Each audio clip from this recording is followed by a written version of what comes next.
Hi అండి. Welcome to చిన్నారి కథలు తెలుగు. కథ పేరు అమ్మ ఎంతో మీరు అంతే.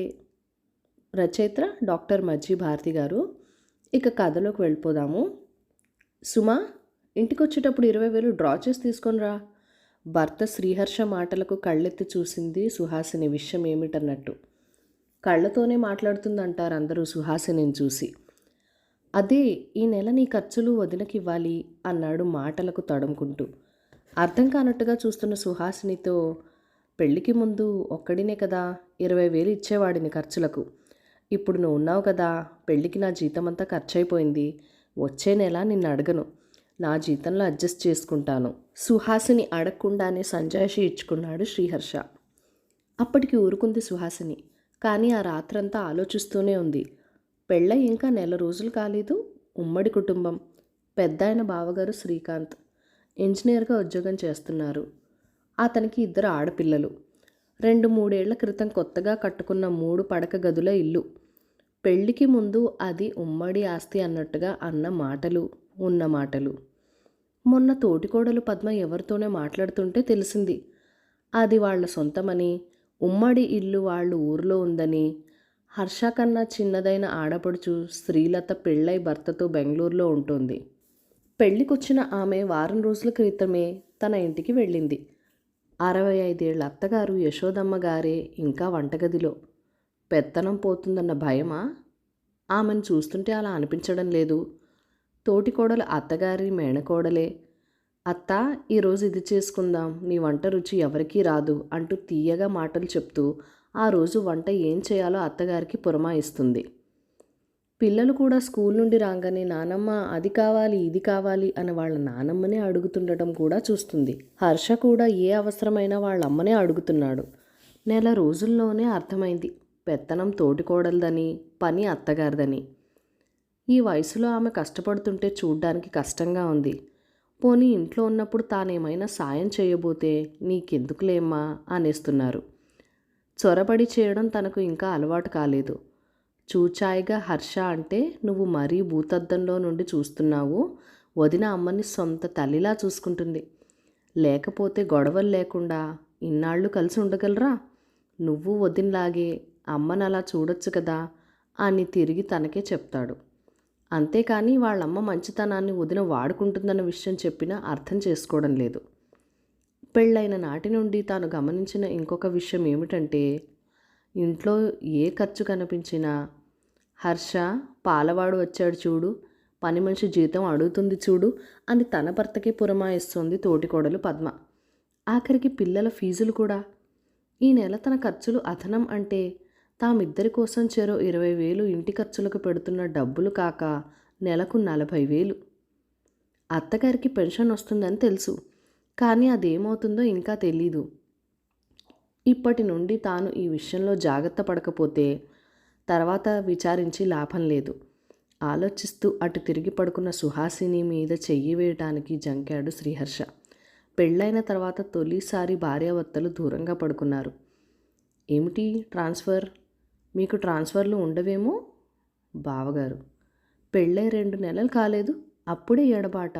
తోటికోడలు. గదిలో తనకి చెప్పకుండా ఇప్పుడు భోజనాల దగ్గర చెప్తున్నందుకు చిన్నబుచ్చుకున్న మొహంతో భర్త. ఆపించుకోవచ్చేమో, కనుక్కోకూడదా? అత్తగారి ఆదుర్త. అయితే మేము సెలవులకు బాబా ఇంటికి వెళ్ళొచ్చు. పిల్లల ముఖంలో ఆనందం. వాళ్ళని దగ్గరికి తీసుకుంటూ, తప్పకుండా అని మంచి ఆఫర్ వచ్చింది బావగారు. ఆఫీస్లో అందరూ ఈ ఛాన్స్ వదులుకోవద్దని చెప్తున్నారు. అదీ కాక ఆయనకు వర్క్ ఫ్రమ్ హోమే కదా, ఆయన నాతో పాటు వస్తారు. ఇంకా ఎడబాటేముంటుంది? తోటికోడలు చూస్తూ చెప్పింది సుహాసిని. ఆ రాత్రి గదిలో, సుహా, ఇక్కడే ఉంటే బాగుండేదేమో. అలవాటైన ఊరు, అందరం కలిసి ఉండొచ్చు. నీకు ఇంకా వంట పని ఇంటి పని లేదు, అన్నీ అమ్మ వదిన కలిసి చేసుకుంటారు కదా. బయటకు వెళ్తే మనం కష్టపడాల్సి వస్తుంది. ఆలోచించు. అదీ కాక ఆ అమ్మని వదిలి నేను ఉండలేను చెప్పాడు శ్రీహర్ష. ఆయన వీళ్ళ అమ్మని వదిలి ఉండలేరు, మరి నేను మా అమ్మని వదిలి ఇక్కడికి రాలేదా? మనసు చిన్నబుచ్చుకొని అటు పక్కకి తిరిగింది సుహాసిని. అప్పటికి తానన్న మాటలతో తప్పు తెలుసుకున్నాడు శ్రీహర్ష. రెండోసారి భార్యాభర్తలు దూరంగా. ఆయన అత్తయ్యను వదిలి ఉండలేరట. అత్తయ్యని మాతో తీసుకెళ్తాం. భోజనాల దగ్గర సుహాసిని మాటలకు పిడుగుపడింది ఆ ఇంట్లో. అమ్మ లేకపోతే ఎలా? బావగారు. హర్షే కాదు, అత్తని వదిలి నేను ఉండలేను కదత్తా. తోటికోడలు. తనతో మాట మాత్రం కూడా చెప్పకుండా అందరి ముందు చెప్తున్నందుకు వస్తున్న కోపాన్ని అదుపు చేసుకుంటూ హర్ష. నానమ్మ లేకపోతే మాకు నచ్చినవి ఎవరు చేస్తారు? పెద్ద మనవరాలు. నానమ్మ లేకపోతే మేము స్కూల్ నుండి వచ్చే వరకు ఇంట్లో ఎవరుంటారు? చిన్న మనవరాలు. ఏమే, నేను ఇంట్లో ఉండకుండా ఎక్కడికి వెళ్తున్నాను? నానమ్మ ఉంది కదా అని అలా ఎప్పుడైనా అలా అలా అంటూ చిన్నదాన్ని ఎత్తిన ముట్టి అత్త ఎక్కడికి రాదు. మొదటి నుండి అలవాటైన ఊరు పరిసరాలు. ఇప్పుడు తను ఎక్కడికి పంపించలేను. ప్రేమగా అత్త భుజాల మీద చేతులు వేస్తూ అంది తోటికోడలు.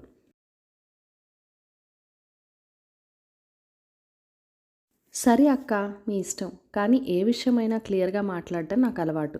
ఆ తర్వాత గొడవలు పడడం ఇష్టం ఉండదు. ముందే చెప్తున్నాను. ముందు ముందు అత్తని మేము ఇన్ని సంవత్సరాలు చూసుకున్నాం, ఇంకా మేము ఎన్నాళ్ళు చూస్తాం, మీరు చూడండి అని ఎప్పుడూ అనకూడదు. ఇప్పుడు పంపించకపోతే అత్తయ్య గారిని చివరి వరకు మీరే చూసుకోవాలి. కుండ బద్దలు కొట్టింది సుహాసిని. సుహాసిని తెగువకు నలుగురు నిశ్చేష్టులైపోయారు. అదేమీ పట్టించుకోకుండా గదిలోకి వెళ్ళిపోయింది సుహాసిని. మెత్తగా కనిపించే భార్యలో తనకు చెప్పకుండా ముఖ్యమైన నిర్ణయాలు తీసుకునేంత తెంపరమనా? పెళ్ళై 10 ఏళ్ళైనా ఏ విషయానికైనా మీ అన్నయ్యని అడగాలి హర్ష. అమ్మో, ఆయనకు చెప్పకుండానే అని వదిన మాటలు గుర్తొస్తున్నాయి హర్షకు. మరి తన భార్య నిర్ణయం ఆమె తీసుకున్నాక అందరితో పాటు తనకి చెప్తుంది. వదిన లాంటి అమ్మాయిని కాకుండా ఇటువంటి అమ్మాయిని పెళ్లి చేసుకున్నందుకు తప్పు చేశానేమో అని మొదటిసారిగా బాధపడ్డాడు హర్ష. మూడోసారి భార్యాభర్తలు దూరం దూరంగా. ఇన్నాళ్ళు ప్రశాంతంగా ఉండే ఆ ఇంట్లో శాంతి లోపించింది. ఎవరి ముఖాల్లోనూ నవ్వులేదు. ఎవరికి వారే దూరం దూరంగా ఉంటున్నారు. భోజనాల వేళ ఏదో మొక్కుబడికి కూర్చున్నట్లు గబగబా తిని ఎవరి గదిలోకి వాళ్ళు వెళ్ళిపోతున్నారు. నోరు నొక్కుకుంటూ ఇరుగు పొరుగు వారికి తన తోటికోడలి గండ్రాయితనం చేరవేస్తోంది పద్మ. మేనత్తే అయినా ఏ రోజైనా అత్త ముందు నోరు విప్పానా నేను? పెద్దవారు బావగారని కూడా లెక్క లేకుండా మాట్లాడుతుందా? ఇప్పుడు అత్తను పంపించకపోతే తర్వాత నాకు ఆ బాధ్యత లేదని చెప్తుందా? ఉద్యోగం చేస్తున్నానన్న పొగరు. పెళ్ళై 2 నెలలు కూడా కాలేదు, అప్పుడే వేరు కాపురం పెట్టేస్తోంది. ఇన్నాళ్ళు అందరం కలిసి హాయిగా ఉన్నాం. హర్షను ఏనాడైనా మరిదిలా చూశానా? సొంత తమ్ముళ్లాగే చూసుకున్నాను. అత్తను అత్తలా చూశానా? అమ్మలాగే చూసుకున్నాను. ఇప్పుడు ఈవిడొచ్చి ఇంట్లో చిచ్చు పెడుతోంది. అయినా హర్షకైనా బుద్ధుండాలి కదా. నోరు మొయ్ అని పెళ్ళానికి చెప్పుకోలేడు. నువ్వు పోతే పో, నేను రానని గట్టిగా చెప్పలేడా అంటూ అడిగిన వారికి అడగని వారికి చెప్తోంది పద్మ. హర్ష చెవిలో పడుతూనే ఉన్నాయి ఆ మాటలు. అసలు హర్ష వినాలనే పద్మ అందరితో చెప్తోంది ఆ మాటలు. ఆ మాటలు హర్షలో ఆలోచనలు రేకెత్తిస్తున్నాయి. వదిన అంటున్నట్లే నేను రానని చెప్తే ఈరోజు ఈ విషయం అటో ఇటో తేల్చేయాలి గట్టిగా అనుకున్నాడు. సుహాసిని ఆఫీస్ నుండి రాగానే ఇంటికి సంబంధించిన విషయాలలో కూడా కనీసం నాతో సంప్రదించకుండా నువ్వే నిర్ణయాలు తీసుకోవడం నాకు నచ్చలేదు. నేను రానంటే ఏం చేస్తావు? పెళ్ళై ఇన్నేళ్లైనా అన్నయ్య అడగకుండానే వదిన ఒక్క పని చేయదు తెలుసా? గట్టిగా అడిగాను అనుకున్నాడు హర్ష. ఈ ఇంట్లో ఉండటానికి డబ్బులు ఇవ్వమని మీ అన్నయ్య గారు కూడా ఇన్ని సంవత్సరాలలో ఏ ఒక్కరోజైనా మీ వదినని అడిగి ఉండరు తెలుసా? అంతే గట్టిగా సమాధానం వచ్చింది. డబ్బులు అడిగి చాలా పెద్ద తప్పు చేశావు, అంతరాత్మ హెచ్చరించింది హర్షని. అత్తని వాళ్లతో పంపిస్తూ ఉపయోగం ఏమిటి? పంపించకపోతే ఏమిటి అన్న విషయం గదిలో తీవ్రంగా ఆలోచిస్తుంది పద్మ. హర్షలాగా కాదు సుహాసిని. ఏ విషయమైనా తెగేదాకా లాగుతుందన్న సత్యం అర్థమవుతుంది. ఇప్పుడు పంపించకపోతే రేపెప్పుడో అత్త మంచాన్న పడితే మాది బాధ్యత కాదని ఇప్పుడే చెప్పేసింది. పోనీ అత్తను పంపిద్దామనుకుంటే అమ్మో, అన్ని పనులు తానే చేసుకోవాలి. పంపించకపోతే ఎల్లకాలము అత్త ఇలాగే ఉంటుందన్న గ్యారంటీ లేదు. మీద పడే వయసు ఏ రోజు ఎలా ఉంటుందో, ముసలితనంలో ఏ జబ్బైనా వస్తాయి కదా. వాటికి ఎంత ఖర్చు అవుతుందో ఖర్చు విషయం పక్కన పెడితే చాకరీ ఎవరు చేస్తారు?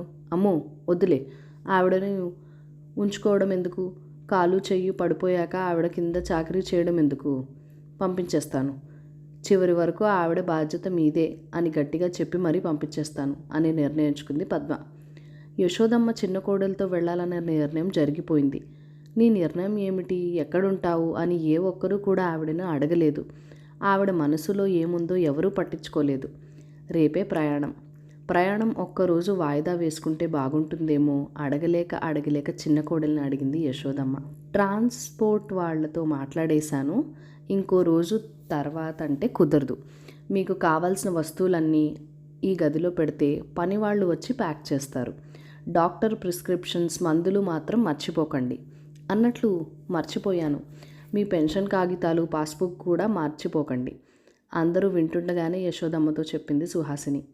ఆ మాట వినగానే కోపంతో ఊగిపోతూ, ఎంత ధైర్యం, అమ్మ పాస్బుక్ తెచ్చుకోమంటావా అనబోయి సుహాసిని చూసి ఆగిపోయాడు శ్రీకాంత్. ఏదో అనబోయిన పద్మను కళ్ళతోనే హెచ్చరించాడు వద్దని. ఛీ, చివరికి ఈ స్థితికి దిగజారిపోయామా అన్నట్టు తిరస్కారంగా చూసి అక్కడ నుండి వెళ్ళిపోయాడు హర్ష. ఆ రాత్రి వాళ్ళ గదిలోకే రాలేదతను. తన దుఃఖం ఎవరికీ తెలియకూడదని తులసికోట దగ్గర వెక్కి వెక్కి ఏడుస్తుంది యశోదమ్మ ఆ రాత్రి. ప్రయాణం ఒక్కరోజు వాయిదా వేసుకుంటే ఎల్లుండి ఉదయం పూజ చేసుకుని బయలుదేరవచ్చు. రేపే ప్రయాణం అంటే ప్రయాణం చేసి తీసుకెళ్లిన సామాన్లు ప్యాకెట్లు కాలికి అడ్డం తగులుతుంటే వంట సామాన్లు ఎక్కడున్నాయో వెతుక్కుంటూ సర్దుకుంటూ వీళ్ళ అవసరాలే తీరుస్తుందా? తను పూజ చేసుకుంటుందా? ఆ ఒక్కరోజు తనకు ఏమీ లేకపోయినా, ఎవరు పట్టించుకోకపోయినా కనీసం దేవుడి పూజ చేసుకుంటేనైనా మనసు ప్రశాంతంగా ఉండేది. ఇప్పుడు ఆ అద్దెంట్లో తులసికోట, పూజగది లేకపోయినా కనీసం దేవుడి పటమైనా ఉంటుందో లేదో, పూజ చేసుకునే పరిస్థితి అయినా తనకుందో లేదో, అడిగితే కోడలేమో ఏం సమాధానం చెప్తుందో. తన పిల్లలే తనను పట్టించుకోకపోతే కోడలికేం అవసరం తనను పట్టించుకోవటానికి? పెద్ద కొడుకు శ్రీకాంత్ తండ్రిలాగే తనకు ఏ విషయమూ చెప్పడు. నెలకొకసారి సంతకం పెట్టడానికి చెక్కు పుస్తకం తెస్తాడు. మాట్లాడకుండా సంతకం పెడుతుంటాను. పొరపాటున ఏదైనా అడగబోయినా నీకెందుకమ్మా అవన్నీ అన్న మాటతో కట్టిపడేస్తాడు. పెద్ద కోడలు పద్మ ఆడపడుచు కూతురు. అత్త అత్త అంటూ కూర్చున్న చోట నుండి కదలకుండా లౌక్యంగా అన్ని పనులు తన చేత చేయిస్తోంది. అత్త నన్ను ఏ పని ముట్టుకొనివ్వదు. పెళ్ళై ఇన్నేళ్లైనా ఆమె మాట తోసేయలేను అంటూ తీయగా కబుర్లు చెప్తుంది. అది ఆమె తప్పు కాదు, తన తప్పే. మొదటి నుండి ఎవరేమన్నా ఏ పని చెప్పినా నోరు మెదపకుండా చేయటం అలవాటైపోయింది.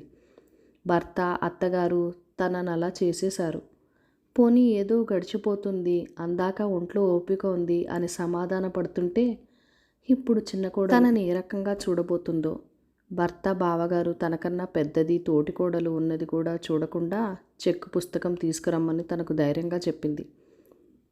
65 ఏళ్ళు వచ్చినా ఇప్పటికీ తనకెంత పెన్షన్ వస్తుందో అడగలేని తన చేతకానితనానికి బాధపడాలో, ఆమె ధైర్యానికి మెచ్చుకోవాలో, తనకన్నా చెక్కు పుస్తకానికే విలువ కడుతున్నందుకు దిగులు పడాలో, ఇన్ని జరుగుతున్నా నోరెత్తని చిన్న కొడుకును చూసి జాలిపడాలో, కోపగించుకోవాలా? చిన్న కోడలి దగ్గర ఇంకెన్ని కష్టాలు పడాలో అర్థం కాని అయోమయ స్థితిలో రాత్రంతా ఏడుస్తూనే ఉంది యశోదమ్మ. ఆ మర్నాడే ప్రయాణం. యశోదమ్మ భయపడినట్లు అక్కడ ఏమీ జరగలేదు. ఇంటికి వెళ్ళేటప్పటికి చాలా సామాన్లు సర్దేసున్నాయి. ఇంట్లో ఒక మూలగా చిన్నదైన దేవుడి గది. చాలా ఆనందపడిపోయింది యశోదమ్మ. స్నానం చేసి పూజ చేసుకునేటప్పటికి పరమాన్నం చేసి పట్టుకొచ్చింది కోడలు దేవుడికి నైవేద్యం పెడదామంటూ. దానికి చాలా సంతోషపడిపోయింది యశోదమ్మ.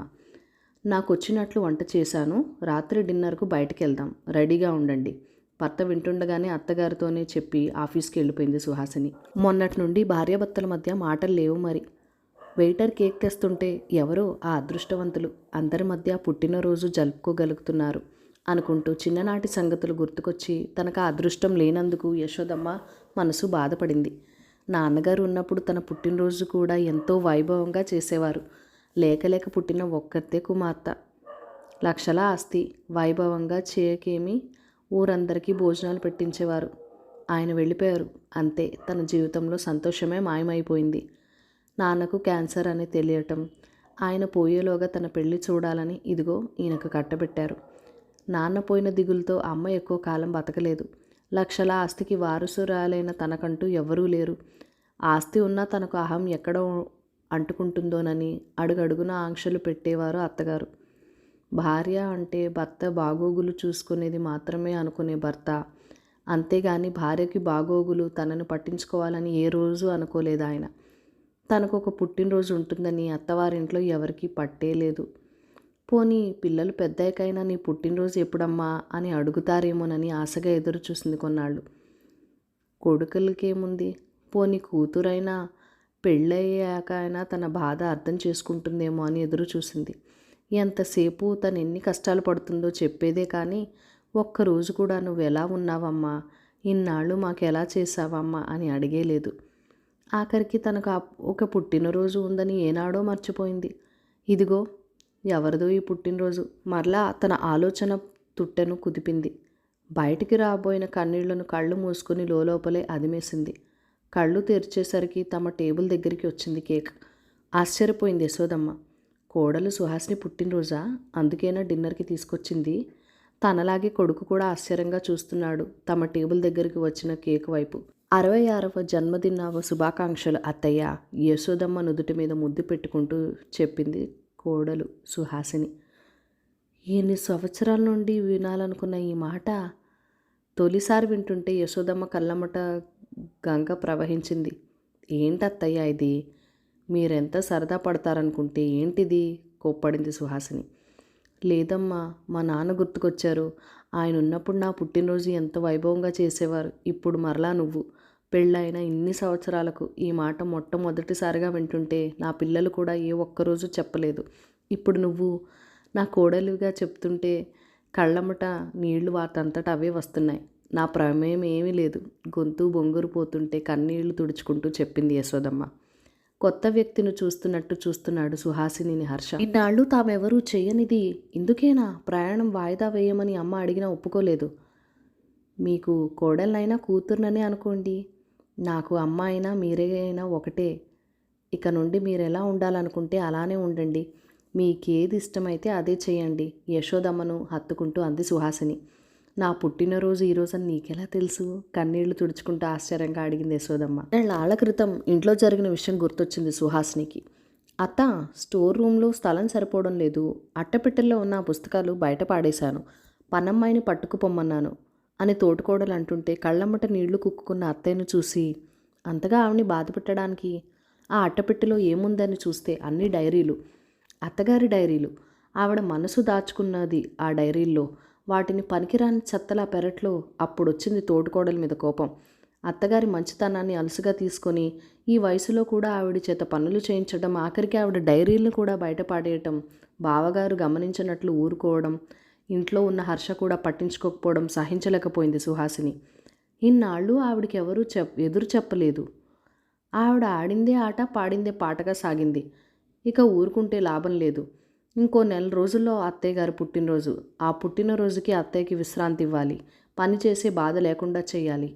ఎలా అని ఆలోచించి ఈ ఇంటికి దూరంగా అత్తయ్యని తీసుకెళ్తే కానీ ఆమెకి ఈ వయసులో విశ్రాంతి దొరకదని నిర్ణయించుకున్నాక అంతవరకు వద్దనుకున్న ప్రమోషన్ కోసం అప్లై చేయటం, ప్రమోషన్ రావడం అన్నీ గబగబా జరిగిపోయాయి.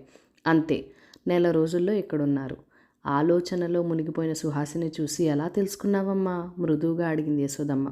బదులుగా హ్యాండ్ బ్యాగ్లోంచి తీసిన పుస్తకం ఆవిడ చేతిలో పెట్టింది సుహాసిని. ఇది నా డైరీ నీకెలా వచ్చింది? కన్నీళ్లు కట్టెలు తెంచుకున్నాయి. వణుకుతున్న కంఠంతో అడిగింది ఆమె. అమ్మకు డైరీ రాసే అలవాటుందా? మొదటిసారిగా వింటున్నాడు హర్ష. ఇదే కాదు, అన్నీ ఉన్నాయి. మీ రూమ్లో సర్దించాను. సుహాసినిని గట్టిగా హత్తుకొని, ఇన్నాళ్లకు మా అమ్మా నాన్నల తర్వాత నన్ను పట్టించుకునే వ్యక్తి నా కోడల రూపంలో వచ్చినందుకు నాకు చాలా ఆనందంగా ఉందమ్మా. పెద్ద కోడిల్లాగే నువ్వు నన్ను వాడుకుంటావనుకుంటూ అనుకున్నాను. నిన్ను అర్థం చేసుకోలేనందుకు నన్ను క్షమించమ్మా అంది యశోదమ్మ. మా అమ్మ అయితేనే అలాగే వదిలేస్తానా? నాకు మా అమ్మెంతో, మీరు అంతే అత్తయ్య అన్న సుహాసిని మాటల్లో హర్షను ఆలోచనలు రేకెత్తిచ్చాయి. వదినను చూడు, అమ్మను ఎంత బాగా చూసుకుంటుందో. అత్త అనే వెనకనే తిరుగుతుంది. చనువుగా అది చేసిపెట్టు, ఇది చేసిపెట్టు అని అమ్మకి వంటగది పెత్తనం అప్పచెప్తుంది అని ఒకసారి అంటే, మీ వదినలాగా మీ అమ్మని నేను చూసుకోలేనండి అన్న సుహాసిని మాటలకు చాలా కోపం వచ్చిందప్పుడు. చదువుకుందన్న గర్వం అనుకున్నాడు. ఇప్పుడు తెలుస్తుంది ఆ మాటలకు అర్థం. అమ్మలా చూసుకోవడం అంటే తీయగా మాటలు చెప్పడం కాదు, మనసు అర్థం చేసుకోవాలని, చెప్పకుండానే వాళ్ళ అవసరాలు ఏమిటో గ్రహించుకోవాలని. మొదటిసారి తన మీద తనకే చాలా కోపం వచ్చింది హర్షకు. తల్లి చేతులు పట్టుకున్నాడు క్షమించమ్మా అంటూ. ఆప్యాయంగా అతన్ని హత్తుకుంది యశోదమ్మ. మా అమ్మైనా మీరైనా ఒకటే అన్నావు మా అమ్మతో, కానీ మరెవరూ మా అమ్మని అమ్మలా చూసుకోలేకపోయాం. అమ్మని ఎలా చూసుకోవాలో ఇక నుండి నీ దగ్గర నేర్చుకుంటాను సుహాసిని వైపు తిరిగి చెప్పాడు హర్ష. Okay, very good. ఇప్పుడు మన అమ్మ పుట్టినరోజు పండగ చేద్దాం రండి నవ్వుతూ అన్న సుహాని అనుసరించాడు హర్ష. కథ సమాప్తం. ఈ కథ మీకు నచ్చినట్లయితే కనుక లైక్ చేయండి, షేర్ చేయండి, మన ఛానల్ని సబ్స్క్రైబ్ చేసుకొని సపోర్ట్ ఇవ్వండి. ఇలాంటి మంచి కథలకైతే తప్పకుండా షేర్ చేయాలండి. అత్తను అమ్మలా చూసుకోవాలనుకున్న మంచి కోడలు, కోడల్ని కూతురులాగే చూసుకోవాలనే మంచి అత్తగారు, ఇలాంటి రిలేషన్ ఉన్నప్పుడు ఆ ఇల్లే ఆనందదాయకంగా స్వర్గంలా మారుతుందండి. జీవితాలు ఎంతో సాఫీగా ఆనందంగా సాగిపోతాయి. సో మంచిని స్ప్రెడ్ చేయండి. మీ ఎక్స్పీరియన్సెస్ కూడా ఏదన్నా ఉంటే మన కామెంట్ సెక్షన్లో తెలియజేసి సరదాగా షేర్ చేసుకోండి. Thank you for watching. Bye bye.